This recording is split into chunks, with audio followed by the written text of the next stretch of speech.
We're now going to check and set the blast pattern on a 60-inch Goff CS model. The first thing you must do is shut the power off to the machine, open up the electrical panel, and remove the timer that controls the blast wheel oscillation pod. After you're done, close your panel back up and turn your power back on. We check the blast pattern by putting a 55-gallon drum inside and check for the hottest spot on that drum. That'll tell us where the center of the blast pattern. Next, we close the door and turn the table drive switch to the off position. To check the top blast wheel, we turn the abrasive reclaim on, then we start the top blast wheel motor. Now we locate the solenoid valve that energizes the air cylinder that will allow abrasive to flow at the top blast wheel.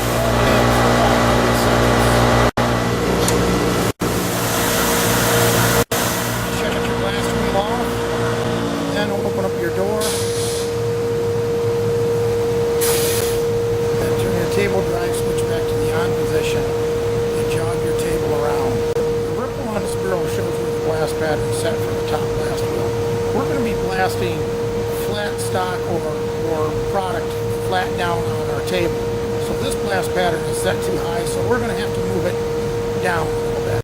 In order to set your blast pattern, you have to move your control cage. First, you mark your control cage so that you know where it's at, so that you can tell how far you moved it.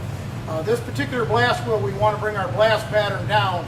It's moving in this direction, so what we want to do is we want to move the control cage also in that direction. That'll allow for the blast pattern to come down. To move the control cage, you must loosen up the two bolts that hold the control place in place and the two nuts that are holding your feed spout. You then take a chisel or a punch and a hammer and tap on the control cage to move it. You can see I've moved it that far. Now recheck the blast pattern from the top blast wheel.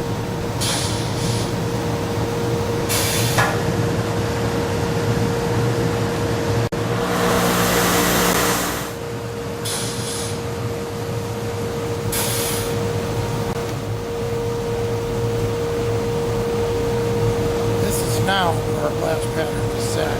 It is set in a proper location. To check the blast pattern on the lower blast wheel. Set your drum back in the middle of the table, down on the table. Turn the table drive switch to the off position again and start your lower blast wheel. Energize the solenoid valve that allows the abrasive to flow to the bottom blast wheel.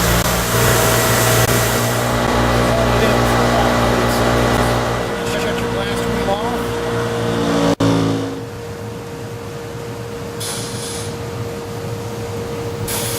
Table drive switch to the on position again, rotate your barrel around, and visually check or feel for the hottest spot on the barrel. See where your blast pattern is. Right there is the hottest spot. The blast pattern is set correctly.